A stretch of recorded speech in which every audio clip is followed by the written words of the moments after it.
आज दो राज्यों के चुनाव के बाद काउंटिंग हो रही है उनकी, और अप्रत्याशित परिणाम आ रहे हैं झारखंड और महाराष्ट्र के। लेकिन झारखंड की हम लोग बात करेंगे, और झारखंड में एक खास चेहरे की पूजा जी हम लोग बात करेंगे। एक लड़का जो कि अवनीश की उम्र का है, अवनीश की उम्र का लड़का जिसने धमाका मचा रखा है झारखंड की राजनीति में, उसका नाम है जयराम महतो जी। उनके बारे में कहा जा रहा है कि उन्होंने एक तरह से आंदोलन खड़ा कर दिया अपने करिश्माई व्यक्तित्व की वजह से। आपको बता दूं कि वो जिस तरह से चुनाव लड़े और जिस तरह से उन्होंने लोगों को अपने इर्द गिर्द इकट्ठा किया, उसके बारे में लोग कहानियां एक तरह से यूं कहें कि वहाँ की फॉकलोर्स में वो कहानियां छा चुकी हैं। मैं आपसे शुरू करूंगा कि और आप उनके बारे में कुछ कहना चाहें तो।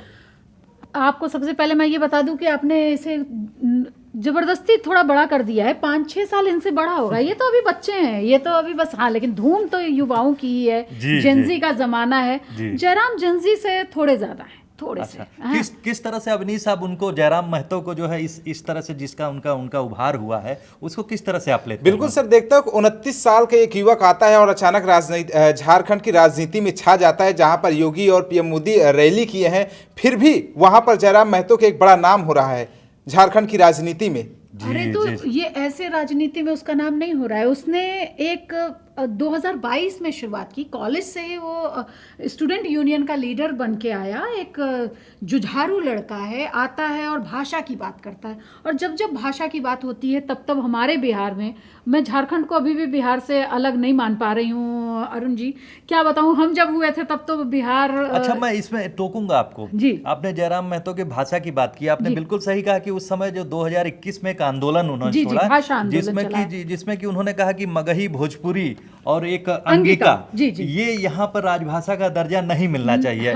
तो उसके बाद में जो उन्होंने आंदोलन छेड़ा, उसके इर्द गिर्द सभी युवाओं को एक कर दिया। और आपको मैं बता दूं, आपने झारखंड की राजनीति के बारे में अगर आप थोड़ा सा बताएं, किस तरह से वहाँ यूथ जो है फोर फ्रंट पे रहे हैं हमेशा से। बिहार में ही अगर आप देखें 1975 भी गवाह है, जब जेपी आए, और वो तो बुजुर्ग थे, लेकिन उन्होंने जो युवाओं को आगे लेके आए, जिसका आपने नतीजा देखा। लालू प्रसाद यादव हों या फिर मोदी जी अब नहीं रहे, या नीतीश कुमार हो, मतलब एक युवा जब आगे आता है ना, तो देश का भविष्य उनको दिखने लग जाता है। और मुझे लगता है कि जयराम महतो को किंग मेकर भी कहा गया, उसे टाइगर भी कहा जा रहा है। और इस तरह से वो बदलाव की राजनीति लेके झारखंड में आया, और दोनों ही थर्रा रहे थे।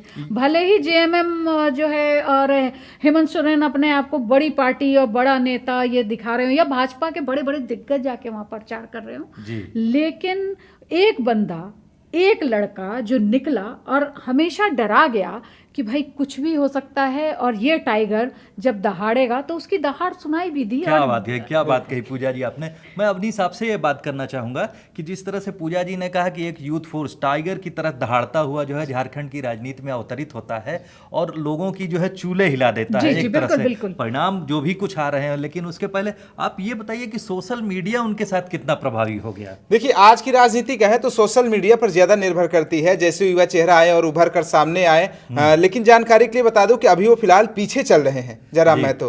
और ये भी कहा जा सकता है कि जैसे वो सोशल मीडिया के द्वारा उठे। और वहीं पर अगर जेजेएम की बात किया जाए तो जब से हेमंत सोरेन जेल से आए हैं तब से उनकी लोकप्रियता थोड़ी सी बढ़ी है। इसी कारण हो सकता है कि बीजेपी वहां कम सीट पा रही हो और जेजेएम बढ़त बनाई हुई है। ये आपने बात की, उस पर मैं एक बात कहना चाहूंगा, जो लोकप्रियता की बात कही।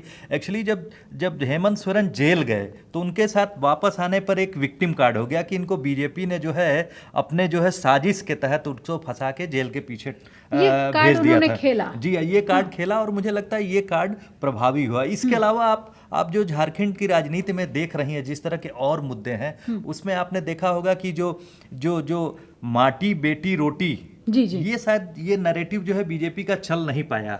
देखिए, बीजेपी की बात हमेशा कहा जाता है कि वो पोलराइज करती है, और माटी बेटी रोटी वाले में गरीबी तो देखिए बिहार झारखंड दोनों ही, जबकि रिच है झारखंड, मिनरल रिच है, कोल का इतना बड़ा खदान वहाँ पे है, झरिया जैसी जगह है, लेकिन उसके बाद भी कहीं ना कहीं गरीबी दिखती है। आदिवासी उस तरह से आगे बढ़ के नहीं आ पा रहे हैं, चाहे जितना भी कोशिश की जा रही हो। लेकिन यहाँ विक्टिम कार्ड खेल के, खुद को गरीब बता के, बहुत सारी योजनाएं तो ले आते हैं, लेकिन जिस तरह से अपग्रेड करना चाहिए वहाँ की जनता को, वो करने में पीछे हैं। और मुझे लगता है यहाँ पे जयराम महतो जैसे लड़के अगर आते हैं और वो 2 महीने पहले तो उनकी पार्टी को एक रिकॉग्निशन मिला है, जबकि 2022 में वो लड़का आता है और छा जाता है और सोशल मीडिया पे उसके इतने बड़े समर्थक हैं कि जो भी हम मीडिया वाले अगर यहाँ से बैठ के उनको देखने की कोशिश करें तो जो भी कुछ भी लिख रहा है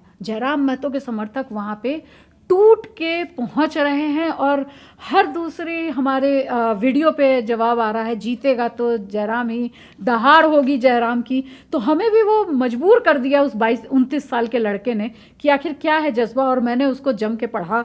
और मैं आपको क्या बताऊं कि मैं अवनीश से एक बार फिर अवनीश की तरफ रुख करूंगा। अवनीश, ये बताइए, सोशल मीडिया से शुरू हुआ प्रचार, किस तरह से उन्होंने अपने प्रचार को आगे बढ़ाया? क्योंकि आप देखें, बीजेपी हो या जेएमएम हो, जेएमएम पार्टी में है, सत्ता में है, तो उनके पास धनबल बहुत है, उनके पास ऑफिशियल मशीनरी भी है जिसका वो कर रहे हैं। लेकिन ऐसी स्थिति में झारखंड में इस तरह से एक आंदोलन खड़ा हो जाना, उसके बारे में अपने जो युवा रुख है उसके जरिए बताइए जरा। अगर कहा जाए तो जैसे कि बीजेपी के पास भी तमाम बड़े बड़े चेहरा हैं, कांग्रेस के पास भी तमाम बड़े बड़े चेहरा हैं, लेकिन अगर वो युवा उभरता है तो सोशल मीडिया में लोग देखते हैं लोकप्रियता बढ़ती है। जैसे कोई एक इमोशनल कार्ड खेलता है तो उसको युवा समझ के लोग दे रहे हैं, विश्वास कर रहे हैं, हो सकता है युवा हमारे लिए कुछ करे, ऐसी तमाम उम्मीदें उनसे जुड़ी रहती है। जी। तो हमारी उम्मीदें भी आपसे जुड़ी हुई हैं। तो इन्हीं सब बातों के साथ मैं ये कहना चाहूंगा कि युवा हमेशा भविष्य की तरफ जो देखते हुए उससे एक उम्मीद लगाई जाती है। अपने छोटे छोटे गांव अरुण जी बहुत आगे आ रहे हैं। आप बताइए, वो धनबाद के किसी गांव में, मानतंड गांव, मतलब कितने लोगों ने देश में, धनबाद के लोग ही जानते होंगे उस गांव को, वहां से एक लड़का उभर रहा है। तो ये उस राज्य के लिए, उस देश के लिए, हर किसी के लिए गर्व की बात आ जाती है। मतलब मैं तो जेपी आंदोलन जैसी एक आंदोलन, उसके बाद इस लड़के का उभरना, आप देख लीजिए कि बड़ी चीज़ें लिखेगा और इतिहास लिखा जाएगा इस लड़के के ऊपर कि किस तरह से मतलब अंग्रेजी भी पढ़ता है, मतलब एक तरफ वो पीएचडी के स्कॉलर, पीएचडी स्टूडेंट हैं। जी। तो ये सारी चीज़ें जो है वो युवाओं को आकर्षित भी करती हैं। जैसे अगर कोई गांव से आ रहा है, बहुत बीहड़ गांव से आ रहा है, वो जब आगे बढ़ता है ना तो बहुत सारी उम्मीदें उसके साथ युवाओं की जुड़ती चली जाती हैं, जो कि मैं खुद अपने साथ देखती आ रही हूँ। तो मुझे खुद भी जयराम के बारे में जानने में बड़ी उत्सुकता हुई और हम लोगों ने खुद ने उसको फॉलो किया।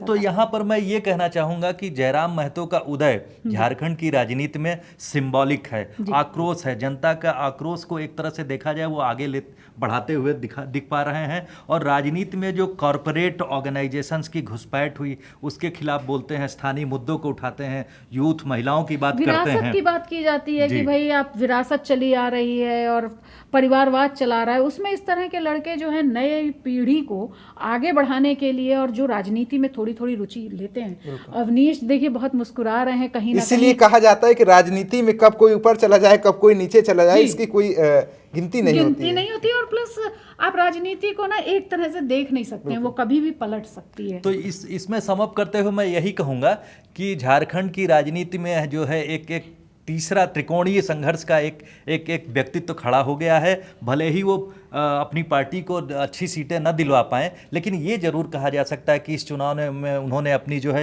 एक तरह से धमक दिखा दी है। आने वाले समय में वो एक सशक्त नेता के रूप में उभरते हुए दिख रहे हैं।